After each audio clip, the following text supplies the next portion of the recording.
Hello, welcome to my channel. So ang didiscuss pala natin in this video is comparison ng DJI Neo saka Flip. So unang batch pa lang to. So ang i-compare natin dito yung size lang saka yung box. So kung interested ka sa ganitong content, gagawa ko ng continuous bukas, i-fly ko to sa bundok. So kung interested ka sa ganitong content, this video is for you. So start na tayo. So ito yung Flip, nilagyan ko lang siya ng cover. So tanggalin ko lang.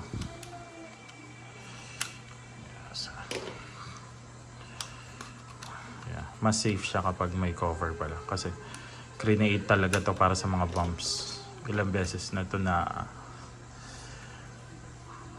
nahulog, sumabit sa puno, sumabit sa buhok. Yung battery pala nasa taas, hindi ko pa nakukuha. Pero sa mga future video ko, nakakabit na yung battery dyan. Ito palang box na to is for the Flymark combo ng Neo, and then this one, ito yung base model. Yeah, 3 days ago lang siya lumabas. So sa mga nagtatanong regarding sa size, so napakalaki talaga ng difference ng size niya. So yan, so ito, parang nagmukha siyang maliit yan, parang kaya mo siyang ipasok yan sa loob. Yeah. Pag pumunta kayo sa mga DJI branch, makikita nyo rin siya. Wala lang yung battery nitong Neo.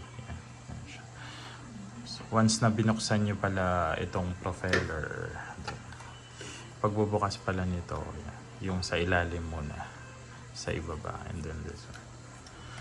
Automatic na rin siya magta-turn off. Ito, may cover pa siya. Ito yung bago, yung gimbal na may cover sa ganun. Dapat automatic siya magta-turn off, pero since di siya nag-turn off, dito na lang natin.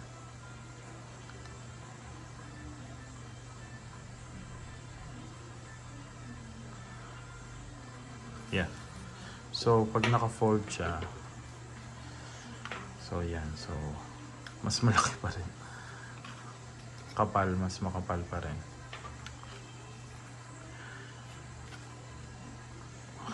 Yan. Wala lang battery itong isa. Pero sa mga future video ko gagawa natin, ilalagay natin yung battery.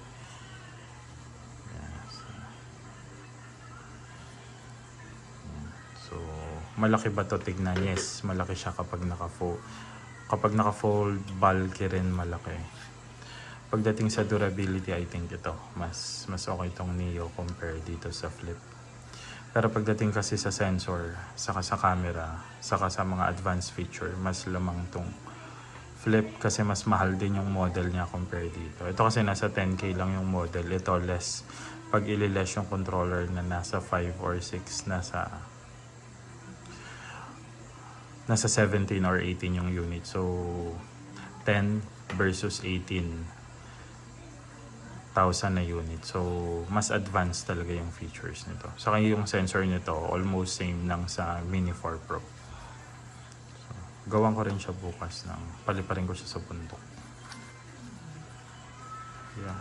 Initial video pa lang naman to regarding comparison sa dalawa.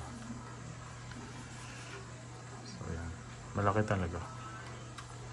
So kung i-compare mo naman siya sa normal na ito, sample may Del Monte kayo dyan. Yan. Mas malaki pa rin siya sa Del Monte. Oh.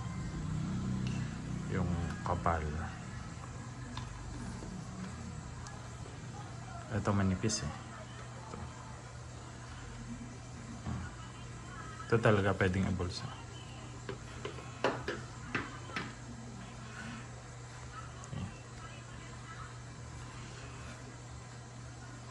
And then sa box naman, yan.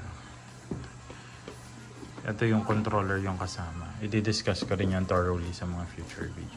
Ito yung Flip. Ito pala, ang napansin ko dito sa Flip, meron siyang ganito. Kapag binuksan, yung sa Neo, hindi ko sure kung may ganito ba. Parang bago ata. Yan lang in this video. Thank you.